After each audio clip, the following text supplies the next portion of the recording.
Hey guys, welcome to Trish Standley TV. Today we have somewhat, I feel, a very fun show lined up for you. We're going to be talking about guns, ammunition, and the safety behind it. And we're going to have my very own trainer, Giscombe, joining us. And he's going to give us a little demonstration on cleaning a gun and also kind of breaking down the parts of a gun. For me, it was a fear, and so me knowing that and learning that has been very helpful for me. So hopefully it'll be helpful to you as well. But I cannot do this show without my girl. She really inspired me to go and get over this fear of guns. None other than Danielle Jackson. She's going to be co-hosting this show with me with today regarding guns. So you guys stay tuned. You don't want to miss it.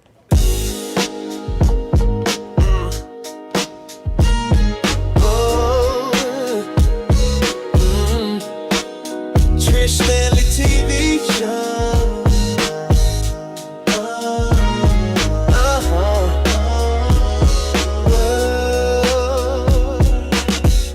Hey guys, thank you for joining us here on Trish Standley TV. Today we're going to talk about a topic that is very near and dear to my heart because it was a fear that I was able to overcome. We have my guest today who is my personal trainer. Tactical, is that the right term to say? Okay, yeah, because look, your girl, okay, I'm going to get into the show, but the girl going to be good after this. She's going to be good.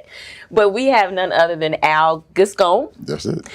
With us, and he is a tactical trainer, and we're going to really dig into and get in his brain when it comes to gun safety, because that was what I was starting to say. I have a fear and had a fear of guns, and this girl sitting next to me, my co-host today, none other than Danielle Jackson of JT Management, she was the one who really inspired me to, I just saw how excited you got about and how you made it a part of your lifestyle in being safe with gun and being a gun owner. And so I wanted to sit down and talk about it. I wanted to talk to the expert, my trainer, he could be yours too, and my girl who does a lot in this area as far as is knowledge and safety when it comes to gun.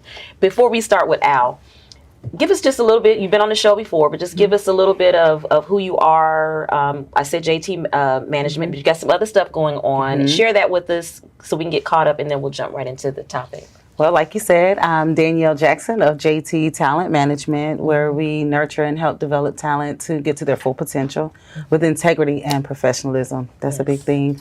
But this gun stuff, girl. So I'm a part of an organization called Chicks Who Carry, and I was afraid like you, but I got around some other women that had some thoughts, some feelings and fears, and we were able to overcome them with this organization. So I'm really glad to be a part of that. And I'm able to share this lack of fear, but more knowledge with other women like you. So thanks for having me. Absolutely. And like I said, you inspired it. I saw what you were doing with that organization. I said, I refuse to go into 2025 in fear. And so I found myself at a gun store. I don't know if we're going to say the name or not, but I found myself in a gun store. And I found Al. And he actually sold me my gun. I had zero knowledge. So just share a little bit of your background and your knowledge when it comes to tactical and gun safety and all of that. Share that background, and then I'll flow into my first question. Sure. So I was a police officer in Prince George's County, Maryland, for about 24 years. And then during that time, like 1995, I became a firearms instructor. My journey is a little bit similar to yours. Wasn't fear of them. Thought I knew everything. Got in the police academy and went right to the bottom. I had a terrible instructor. And one of the things that gave me the passion to be an instructor was because I realized this dude didn't know what he was talking about. So he was one of these guys that he picked up the gun and he went bang, bang, bang, bang, bang, handed it to me and said, now you do it. All right, bang, bang, bang, bang, bang. I'm all over the place. And then my numbers are terrible. I'm not qualifying. So I go into what's called remedial, and they put me in a remedial. And then I made another guy, became a mentor. And he said XYZ, told me sight alignment, sight picture, trigger press. And then I all of a sudden come around. Don't bore you with the full study, but I get the highest average from the remedial, right? The highest average in the score, in the class. Leave Friday, Called my mom. Mom was home praying and crying because I'm about to be fired and sent back home. I was born in New York. Okay. This is Maryland, so I'm about to be pushed home. Monday, when I come back, I just told her I'm the champion. I won the medal. When I get home, when I get back to school on Monday, they had the director calls me in, and when he calls me in, he says, "You did a good job." And I'm like, "Okay, like what do you kind of?" He said, "Well, he's not gonna be able to give you the award. You did it with extra time. These guys did it the first time." So I was 2 points ahead of the guy that actually won it. But it hurt me because I really, I was young, I was 21 years old, and I really thought I did something. But then at the same time, I looked at it in the other direction. It's like, I'm still better than him. Yeah. It doesn't matter how long it took me, I finally got it, and I'll never have this happen to me again. So then I started getting into shooting.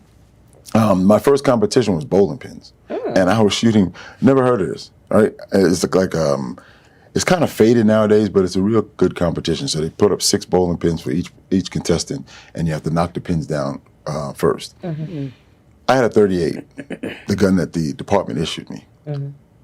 All these other guys were shooting 44, 45, big caliber. So you hit the bowling pin one time and it knocks off. Okay. So this is where my skill building. My mentor comes to me and he says, "There's a neck on the bowling pin, that little red piece." He said, "That's where you have to aim." Well, the neck is only about 2 inches wide and maybe 3 inches high. And he said, that way you'll get the pin off the first time. He never said it's going to be hard. He never said, "Oh, you got to practice more." He said, "This is what you're going to have to do." And that's what I did. So my contemporaries look at me, and I have really good marksmanship. It's because I've always aimed small, and I hit small. I don't miss small, I hit small. So those are the things that kind of drew me into it. During my police career, I always paid attention to people who were struggling. And guys would come to my squad, and I said, "How's your firearms qualification?" "Oh, well, I barely got through," or "I got a 75, or I got an 80. It's like, "Bro, you got to bring that up." And I would help them. Then the department offered me to go to a firearms instructor school. I had never thought about doing that. And once I went, I realized this is where I should be. Okay. So that was about 10 years in on my career, and from that point on, the next 14 years, I was a firearms instructor. So what we talked about earlier in reference to like scenario-based, shoot, don't shoot, the judgment handle, because you have to know when to shoot. It's not necessarily that you can shoot. You can't shoot everybody. Right. But there's certain criteria that you need to occur. And you mostly, to be fair about it, is if your life's in danger or you're about to be hurt by somebody else's actions. That's what you shoot. Yeah. And so for someone who's a novice like myself, I don't know, what was your first gun? For me, what do I have? You have a GX4 Taurus. Okay. It's my first gun. This is my first gun. It's a 6 Tower 360. P365. What he said. And that goes to show it's my first gun, and I need to still learn. She's beautiful.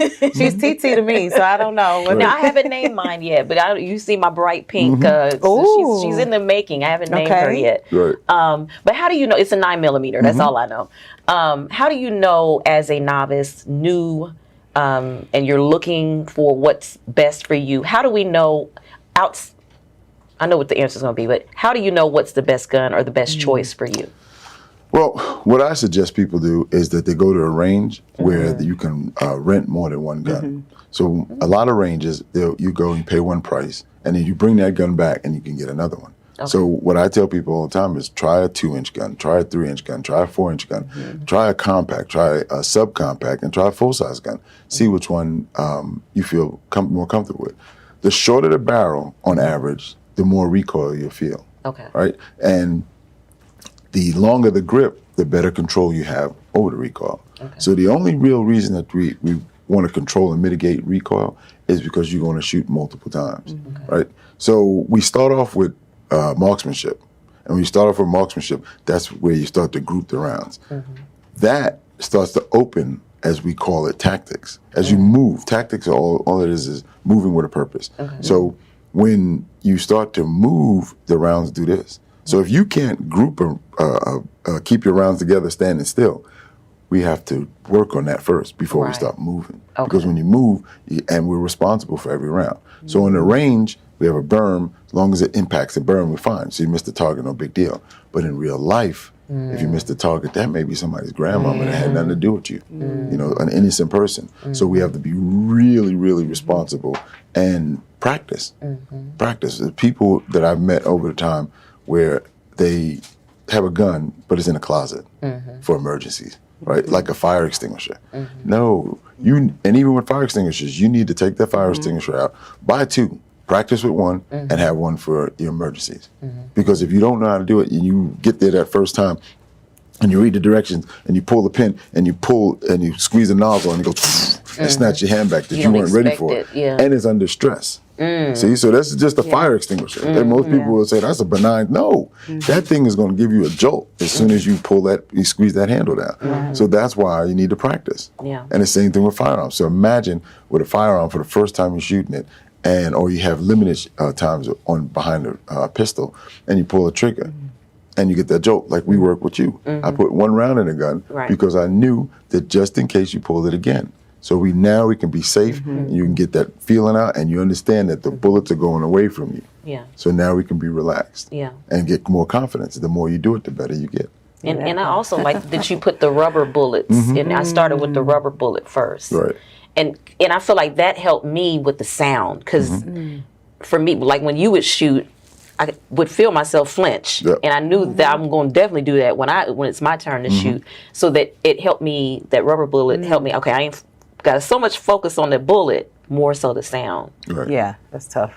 So how was it your first time? Yeah, that was just about to say the sound for me was scarier than even the pushback. It was the sound. And I just would go to practice all the time. I go to the range, and if it's okay to go by yourself, people always say you got to be with somebody, but I think it felt better for me to go by myself. Really? Because I felt like I needed to be responsible. I needed to learn. I couldn't really depend on, you to be like, okay, you're standing wrong. I needed to feel that, because when I get an intruder, I could be by myself.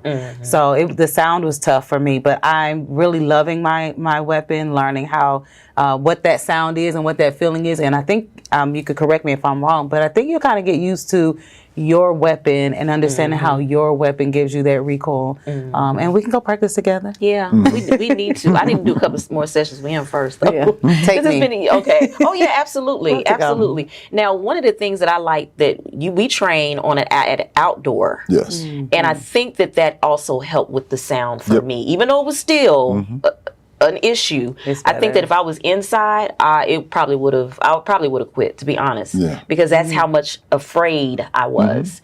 And so, kind of share the difference between, because I've never been to an indoor. Oh wow! All I know is what he's taking me to, which is outdoor. Right. And even then, I'm still like, is anybody's bullets gonna spurt? You know.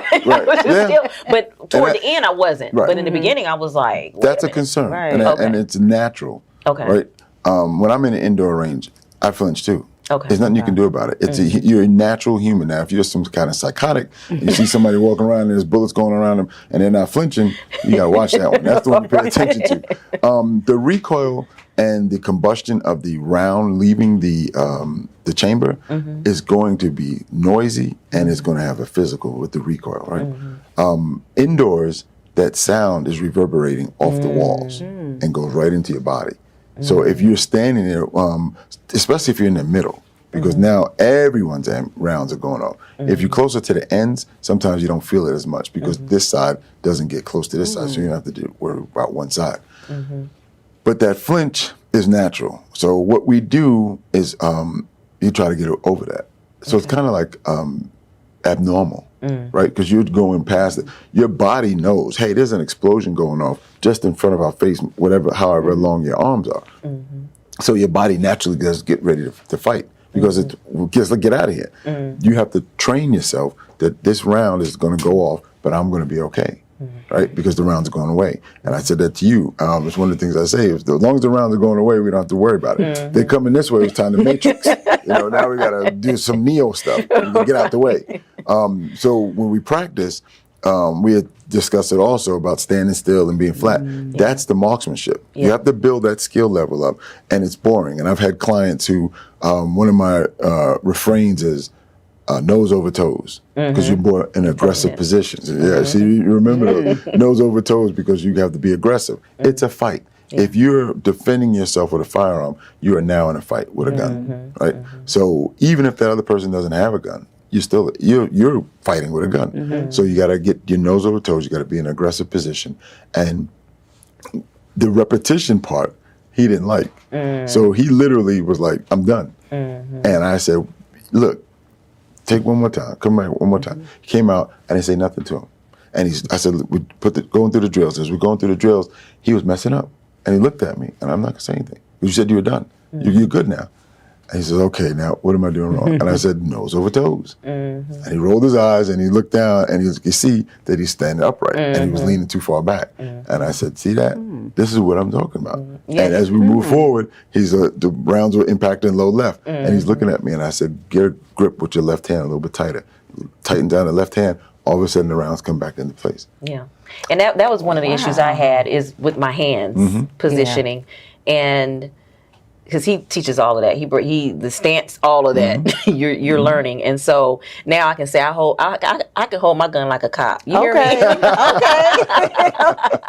Okay. But one of the things that I was doing, I veer this way. I don't know if you remember that or not, but I veer that way with the stance. So like you said, you have to practice. It's not something that you say, okay, I'm purchasing a gun, I take one lesson, and then that's it. Right. With him, he goes to let's break down a session with him, and then did you have something to share before? No, I just wanted to say I really like the nose over toes, because that's something when I was training, I was always, I guess I was, like you said, anticipating that recoil, and it's going to knock you back. Right. But if I could stand strong and nose over toes, I'm not going to forget that. I'm going to book a session. Yep, exactly. And the nose over toes, get your upper body forward. And it's the same thing, if you've ever been in a fight, or if you ever... I've been in a fight. And you see, I was reluctant to say that, because it's like, not everybody's been in a fight. Right, exactly. So it's that type of deal where, if you stand like this, you're putting your face up. So you get down a little bit hunched, get those shoulders up, you're defending yourself as well. So that's what you do with the firearm. Okay. And then when it becomes second nature, then you're starting to progress, right? When you're not being told that. When your stance is, so with marksmanship it counts. With self-defense it doesn't. Because we can shoot from these positions we're sitting right now. Right. There's people, if you climb a set of stairs and a threat comes out, you have to engage the threat. Right. And you're not, feet standing here with shoulder width apart. You're not doing that. You're going to look up and you're going to react. That instinctual response is the same thing with punches. If you watch most of the videos that are out there of at live incidents, people shoot with one hand. And the reason why is the same thing as if somebody would have grabbed me and I'm going to push them off. I'm not going to push them off with two hands. More than likely, I'm going to do this. You throw punches one at a time. So you shoot with one hand. It's almost that combination of your hand-to-hand combat, and now you're marrying that with a gun. And you'll see people just reach out with that one hand all the time.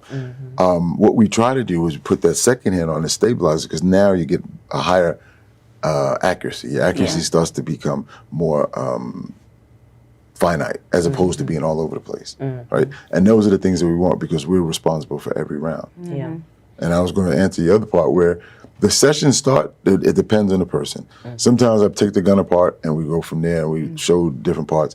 What I found is when people understand how the gun works, it's almost like a car engine. If you show somebody how the engine connects to the wheels, that connects to the throttle and the steering wheel, they'll get a better understanding of how they're driving, because now when you turn the wheel, all this is in play. So when you take the gun apart and you show the barrel that's connected to the slide, that's connected to the frame, and then the firearm spring, not firearm spring, but the guide and the spring all work together. So as it works together, this is compacted, and this one we have to pull it back. When we pull it back, the string, a full-size gun, spring is bigger, not as hard as a compact. The smaller the gun, the smaller the spring. That spring then becomes more strong and thicker. As that spring is thicker, it's going to be harder to pull back. So sometimes people who are smaller stature and ladies have an issue with that, because this is not something that you do on a regular basis. And this is one of those things like we were talking about with different culture and different experiences. Ladies, and now it's changed. I'm old. Me too. Right. I'm old. So as being old, I've come from a different generation where ladies were supposed to do that and young men are supposed to do this. Yeah. Now everybody's doing everything, right? So I see a lot of the young ladies able to lock the slide back, and young men struggling. So my partner, who's not as nice as I am, I'll say that would be nice to him. He's kind of rough because he was a drill sergeant and military guy. And we had a group out one time, and his young guys, they're 20 years old, and it was a rifle, AR-15. And he told the guy, we showed him the demonstration and everything, and this guy struggled. And he looked at him. He said, you need a gym membership. And I'm always the guy that get in the middle of everything. And I was like, bro, he said, that's crazy. And the guy really struggled. And I said, okay, well, put it downwards and pull back. He still had a problem. It's just experiences. Yeah. In his life, he's never manipulated his hands in this manner. So it was brand new to him. And it was the first time shooting a rifle. Oh, wow. So those are the things that we start to recognize. Some people, they are fixed in their ways. And it's either you do it this way or not. With my instruction, I'm working on an adult learning module. Right. That everybody has different levels of and different experiences. I've had guys where I say, it's like a first down. We start all over again. They never heard of football. They don't know that. They don't know that rule. I said to one guy, it's like I had to break it down to him. I said it's like catching a football. You got to run through, and he was looking at me like, I never played football. Wow. Okay, I said, you ever ride a bicycle? He's like, yeah. I said, you remember the first time you pedaled? He's like, yeah, because I had to break all the way, figure something out that we can connect. Yeah. You get on the bicycle and you start pedaling. The first time you do it, you realize it. And I said, then all of a sudden you look back and there's nobody holding you. But you know it as long as you keep pedaling. I said the same thing with this. You got to keep doing the same thing over and over and over again. I'm really a boring person. I'm a good shooter. And any good shooter out there will tell you. It's boring. It's boring to be good. You do the same thing over and over and over again until you can't do it wrong. Yeah. And then you mastered it. Yeah. And if you don't, I have also a compulsion that if I'm not good, I'm not going to keep doing this. I'm going to find something else to do. I played golf the same way. I played golf 3 times a week, and I practice twice a week. Wow. So with firearms, you called me a few times. I'm on the range. Right. I'm on the range nowadays 2 or 3 times a week. Well, that's good. I Right.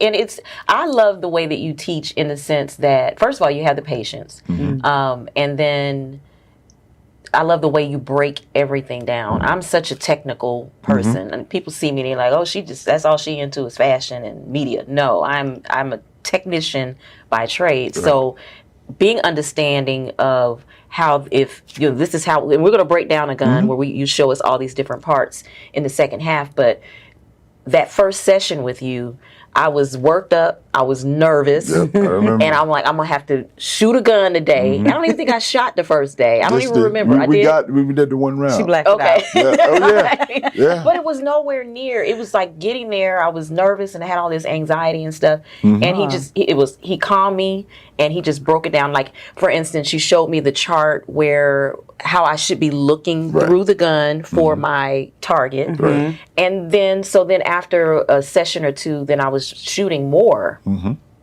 I had a target. I got it on video. I shared it with y'all. You got to share. And all of the shots were chest shots. And I was so ain't nobody harder on Trish than Trish. I'm gonna tell you that right now. And I was upset because I didn't make that center target. Right. And you told me, you said, now take a step back and look. He said, if this is a real case scenario, that person's whole chest would be wide open. Right. Yeah. That made me feel so much better. Instead of me looking at the negative and focusing on the negative. So that's what you get with him. I don't know if you have another question for him. I have plenty. No, I think the question for me about comfortability is something we talked about before. I want to be able to get up, get my gun, and defend myself. Because I know we get in the stance of, okay, I gotta, get myself together. Focused on that. Right. Yeah. But me being the mom of 2 boys at home and 2 fur babies, and I'm home by myself a lot. My husband's on the road.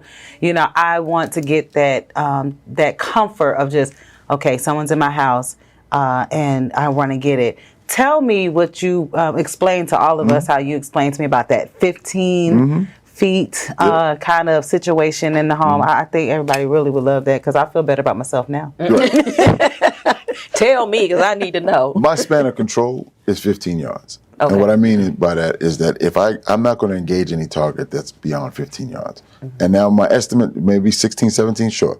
I'm not a finite, all right, I'm stopping right here. But that span is where I feel that I can engage somebody. So let's call it an active shooter. If I hear some shots going off and I'm moving in the direction that I'm trying to get away from it, but then those sounds are coming up louder because maybe I went the wrong direction. I don't know where it is neither. As I'm trying to get out and that happens, if this person's within 15 yards, I'm going to go for it. I'm going to take my chances because at that point I can't get away. Yeah. I'm already stuck in a position where, in my experiences, somebody with 25 yards away, I've had it happen where they duck behind something. I didn't see them. Somebody 15 yards away duck behind something. I see it out of my periphery. So I know something was moving over there. I feel the same way with an active shooter. If the active shooter happens to see me try to hide behind something and I duck behind and within 15 yards, he saw movement. Yeah. He's coming that direction. Right. So now I have to be prepared Yeah. to engage this person. The other part about the 15 yards is that allows less people to cross my path that are innocent. 25, 50-yard engagement lines, that's like military and law enforcement. They have to engage. 25 yards away, and you engage somebody, and that innocent person walks between you and the bad guy, That'd be and you pull the trigger, it's your responsibility. Yeah. Now, this joker, he already made a mess. You're making it worse. So as an armed citizen, what you're trying to do is mitigate the mess. You're trying to stop it if possible, and then by all means, you want to get you and your family out of there. Yeah. What I tell people all the time is, when you hear the shots fired and you don't know where the direction is, you got to hunker down. Once you figure out it's coming from your right, go left. Get out of there. Go home. Go somewhere else. If you're in engagement, don't draw your gun. Okay. Don't draw your gun. Why? Somebody's calling the police. Yeah. It may not be you, but somebody's calling the police. And as they call the police and the police are coming, you can had the best intentions in the world. You got a gun in your hand, you're getting shot. Yeah. You're getting shot. Absolutely. And it's happened to people who are really, their past history says that they were just heroes. Yeah. They've done things in the past.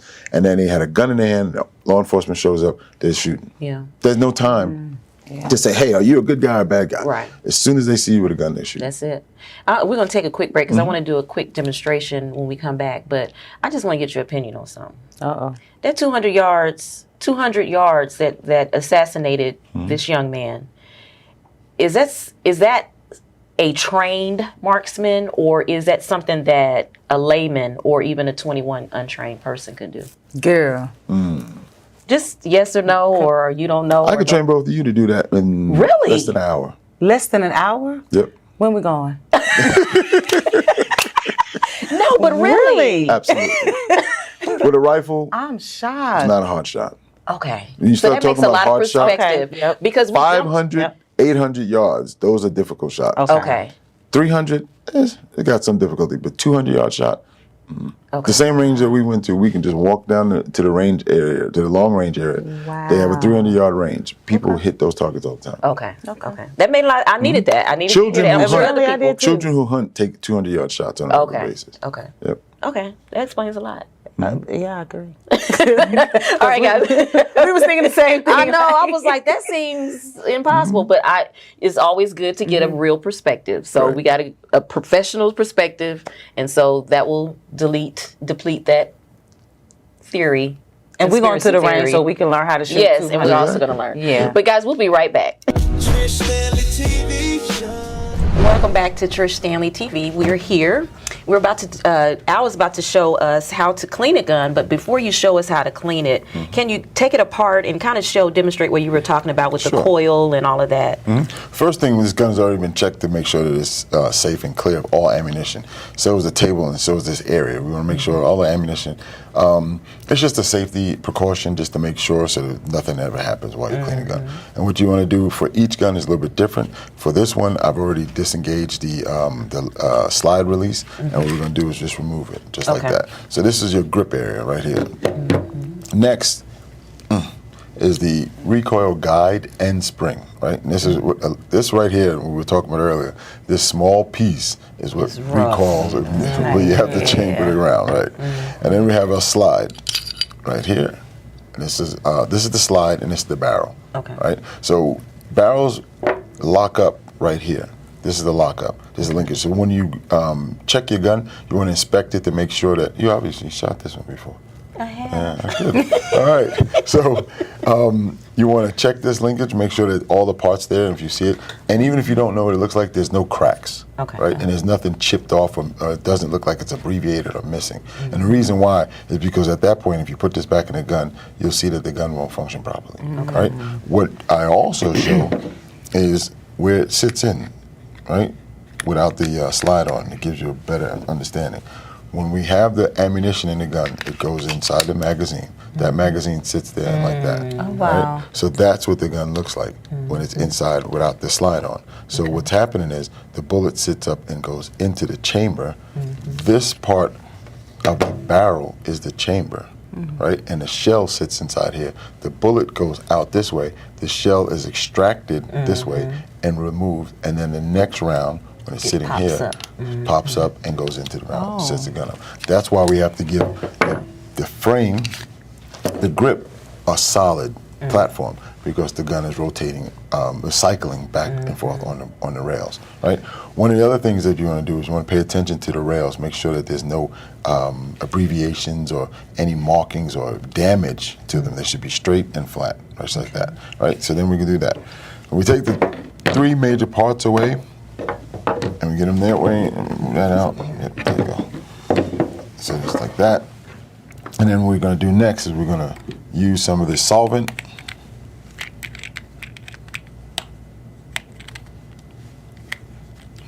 Nice Yeah, the child lock. You need to go to the gym.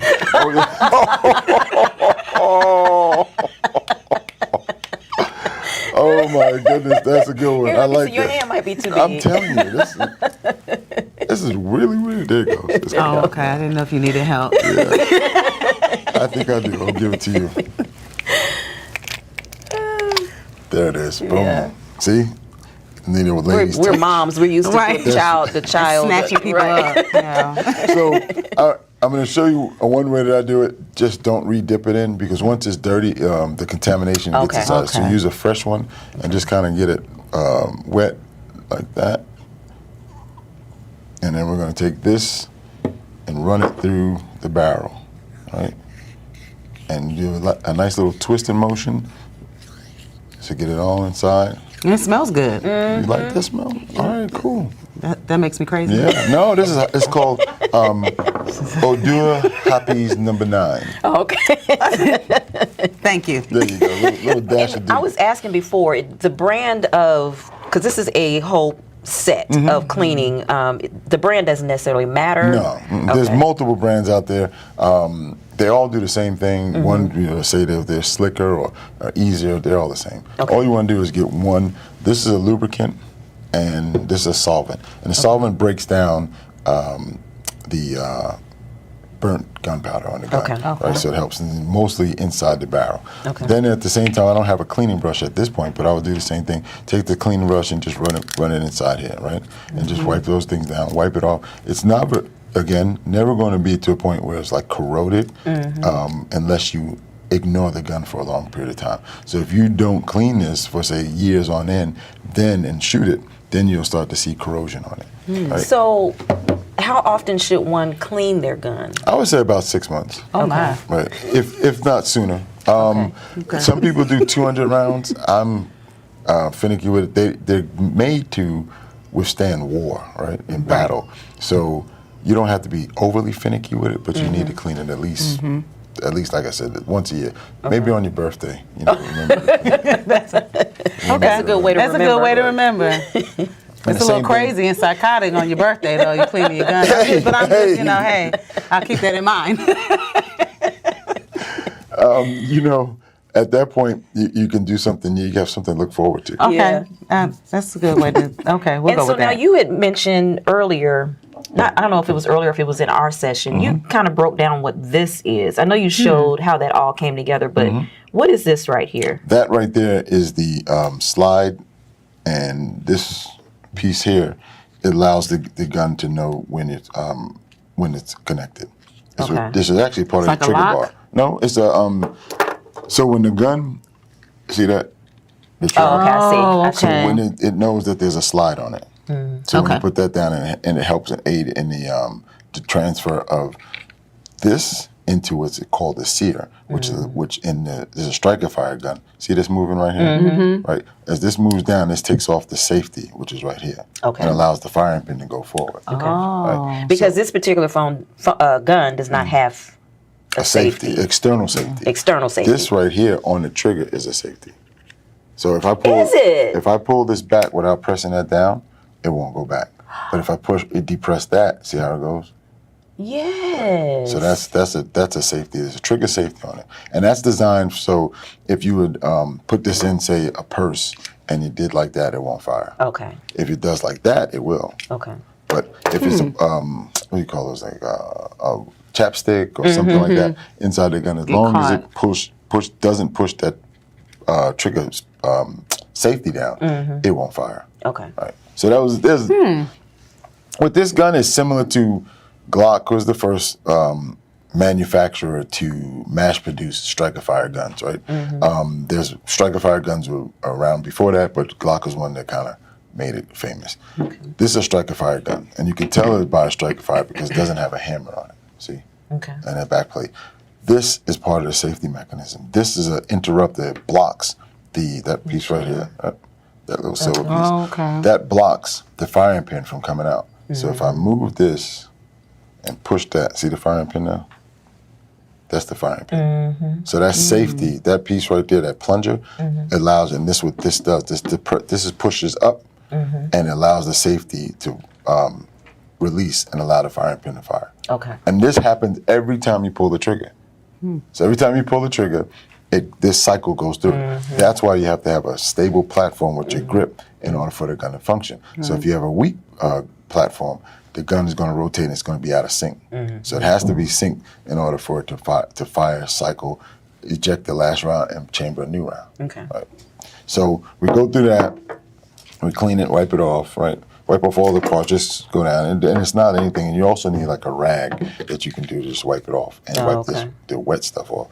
Today we'll just use one of these, right? So you wipe it off and you just pay attention to it. See, it's pretty clean. You're getting a few specks on it because it's first time cleaning, right? Yeah. Like that. Yeah. Right? So we get all that out, and it's not white glove clean necessary. It just needs to be, the biggest part of it is lubricated. If you don't clean your gun on a regular basis, keep it lubricated. It's like having a car and changing oil, right?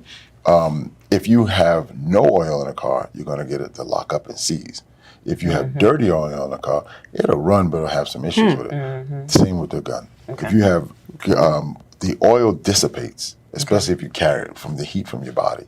So that's why we have to pay attention. I check my guns for oil every time I shoot. I'm on the range all the time. But I just check, make sure it's not dry. If it gets dry and you go to shoot, you probably have malfunction. One of the biggest things, like some of the manufacturers, people, that's a cheap gun, it jams. It jammed because people took it right out of the store, took it to the range, didn't oil it. The gun has a preservative on it to keep it from rusting, but it's not a lubricant. So then they go to shoot it, the gun jams, they call it a raggedy gun. It's not. Give it a chance. And I'm a snob. I'm a snob when it comes to guns. I'm not gonna lie. Ain't nothing wrong with it. Ain't nothing wrong. Buy once, cry once. That's me.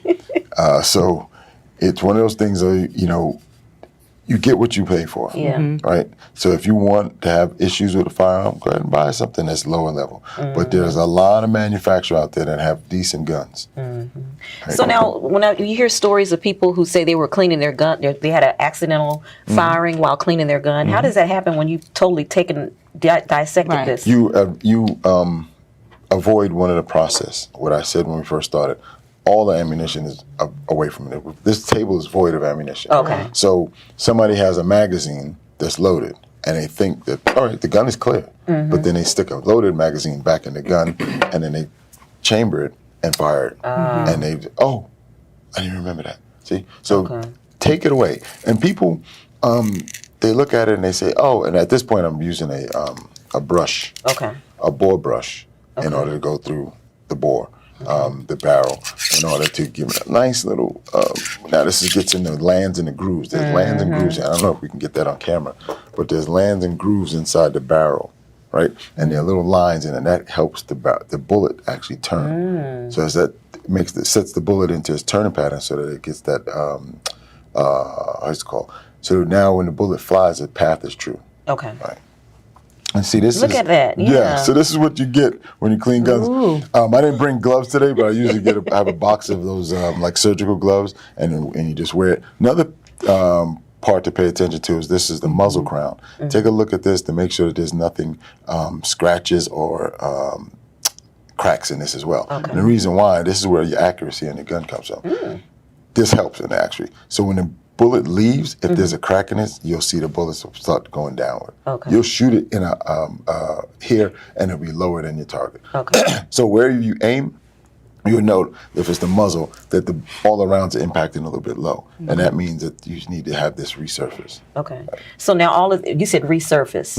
So you don't have to get a new one. It's just a process. I remember I told you I was old. In the old days, you can just get it resurfaced, but now, as you say that, you probably need a new barrel because there's not many things probably have armorers. changed. A lot have changed since the revolver days. But I used to have armorers. I knew guys who were armorers, and they can like literally they'll look at this, and find a part that is compatible from another manufacturer. Take a little piece over here, take a little bit of that, and put it on your gun. Your gun will work for the rest of your life. Okay. But nowadays we live in a replacement society. Yeah, they're not doing that. No, there's no. You can't even find a television repairman anymore. Oh, that part. See? Throw it away. Exactly. I wanted to kind of bring up the whole safety issue about assessing the area. One of the things that we do in our gun club is we kind of make notion of it. If we're cleaning our guns, we might say guns apart.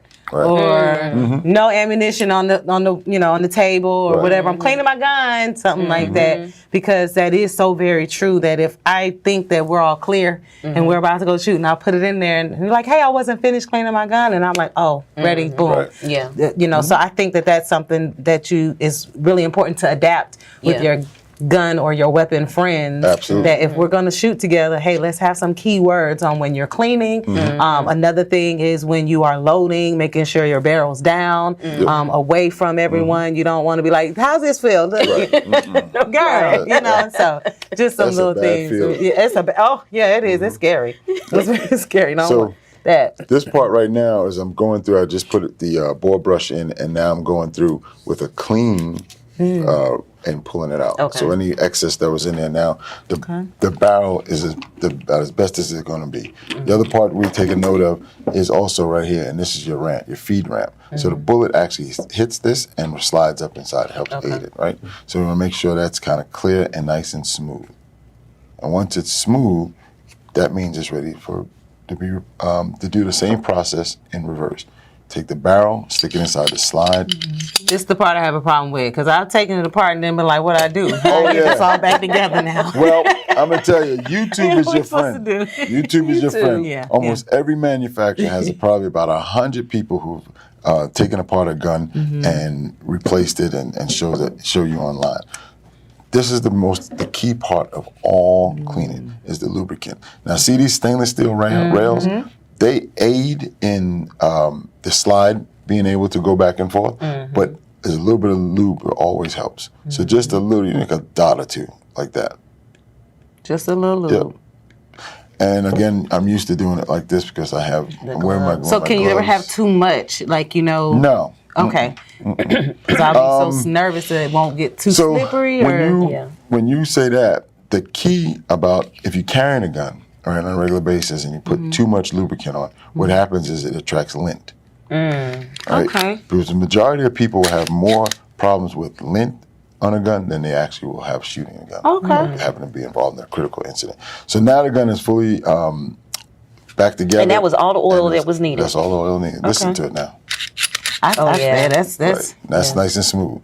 And then, of course, we got to get it back in the pinky. Gotta get pinky back. We need to do a campaign on what we need to name your weapon. Yes, we're going to do a whole campaign on what we're going to name her. I love your name, TT, but I'm not going to steal it. But I love that. The last thing that I do also is just to make sure that the magazine, Right? You see that right there? Oh, yeah. Take that out just like That's that. dirty. Yeah, and then wipe it Wow. off. And all this stuff is just residue. It's not. If it stays there, it'll start to stain. But right now, so you see it just wipe right off. Oh, my. Right? No, And I've then never you use done a this. solvent. Yep. So you just take that off. Make sure that the spring is in good shape, right? Nice and springy, and then you replace it the same way. So this is the bullet would sit on it and go that way.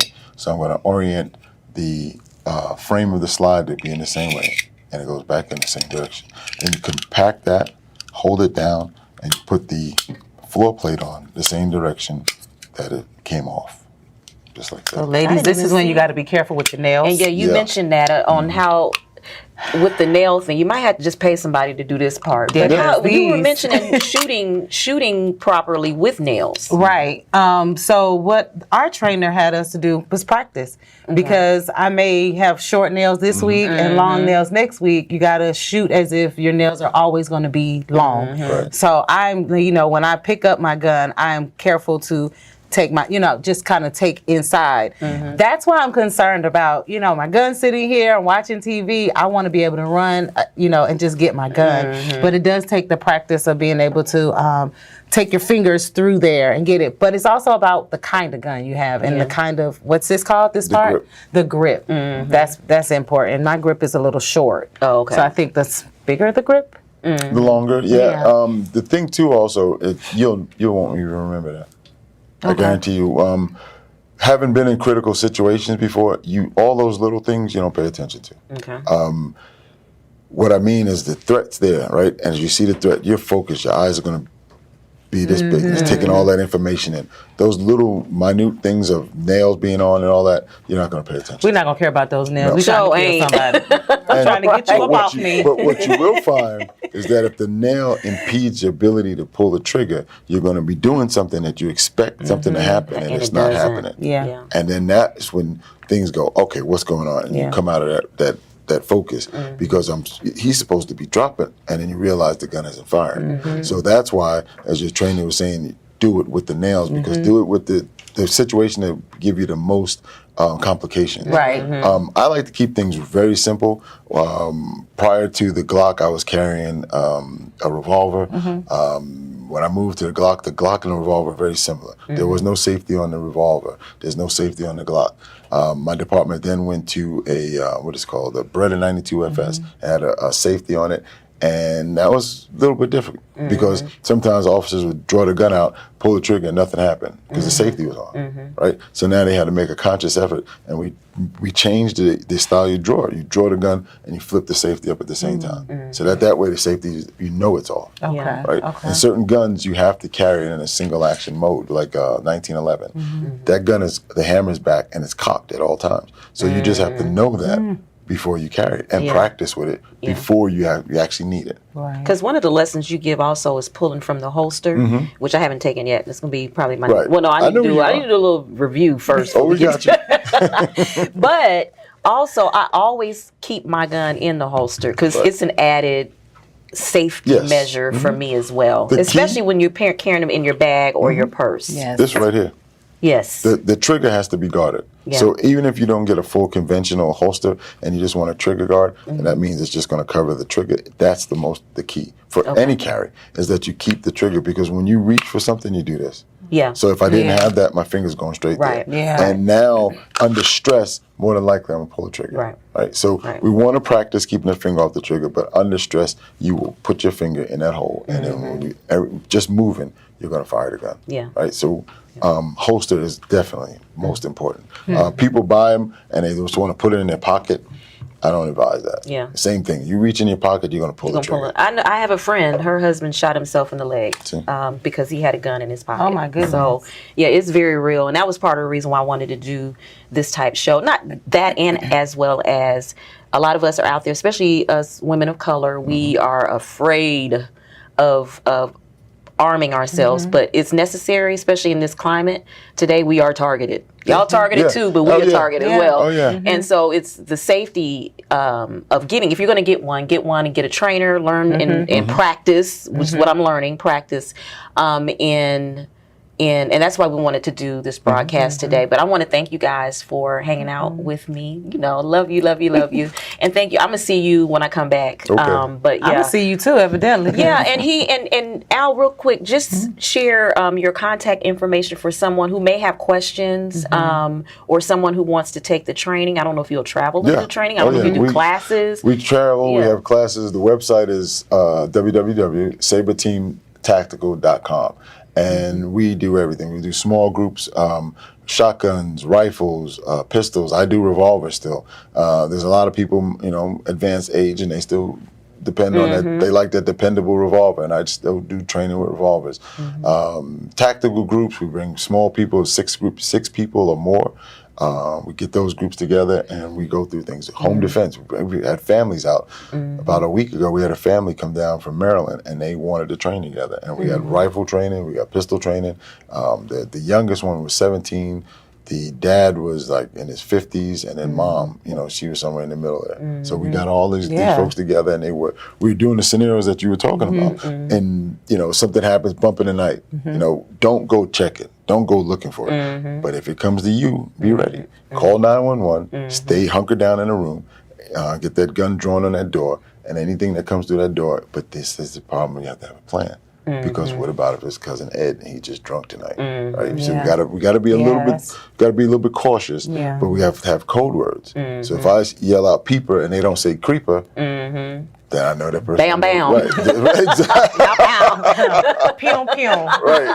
So you have to have a call and response. Right. And if that person said the wrong response, we talked about people kicking in doors. These youngins nowadays are coming out and they're showing up with guns. And in the old days, I was literally taught and given intel as a police officer that people who burglarize houses don't carry guns. That was something. That was the MO. Yeah. Nowadays, these guys, you see all the videos, the Ring camera videos. These guys are standing with all of them, not just one. All three people coming in your house with guns, and that's crazy. Yeah, that's great. But the times are desperate. Yeah, and as you said, being marked. We're not even talking about the social stuff. We're just talking about the criminal aspect. The criminal aspect is one thing, but also it's a right, especially in the state that we live in. Yes. Exercise your right. Yes. We would most black families when you're growing up, guns are bad. Right. Guns are for the police and military. Criminals. Oh, military. Right. Right. Anybody that has a gun is usually a criminal if they're not a cop. Yeah. Right. Yeah. But now in this state, we're allowed to carry firearms. Carry a firearm. Yeah. Right. And the other thing that it's kind of tongue in cheek, but be careful what you say to people. Right? Because these people are carrying firearms, and you may know the law, you may know the law, I know the law.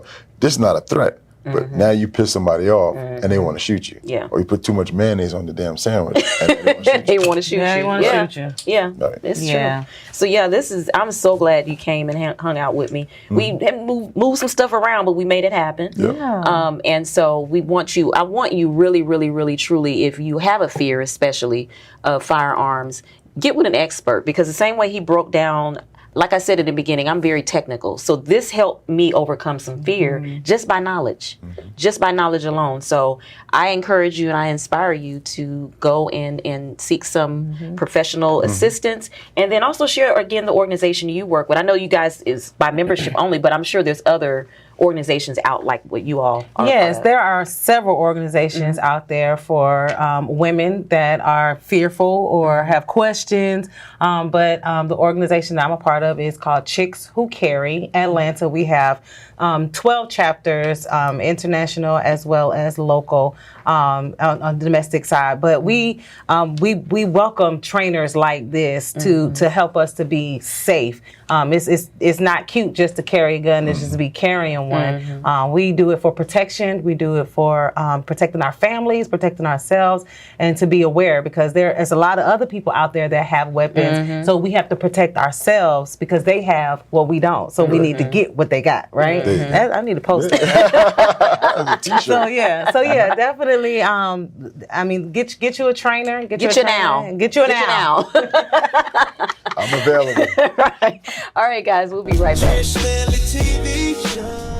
I'd like to thank my guest, Al Giscombe, for joining us and really educating us on everything, just about everything that we should know, whether we are new, a novice like myself, in purchasing a firearm, and then just really rational I feel, common sense things that we don't think about. I just love that how he shared that information. He is available to you, whether you're here in the city of Atlanta or not. Make sure you reach out to him and partner with him on any questions that you might have if you're new, like myself, as a gun owner. I also would like to thank Danielle. She always gonna bring the humor. We know that. But I love that she also is very well equipped with the organizations that she's a part of that also teaches gun safety. So you guys, you know, if it's a decision, it is a personal decision. If it's a decision that you have chose, I don't care if you've had a gun and been a gun owner for many, many years. I do feel that education coupled with that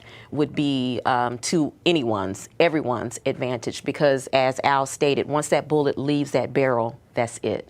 And so I just want to thank them for coming on and sharing this very sensitive topic for me, but I'm so glad they did. I'm excited, and I just don't even know what else to say, but thank you guys for tuning in. And as always, love isn't love unless you give it away. Let's lead with love today. All right, guys, check it out and be safe. This is the place. This is the place.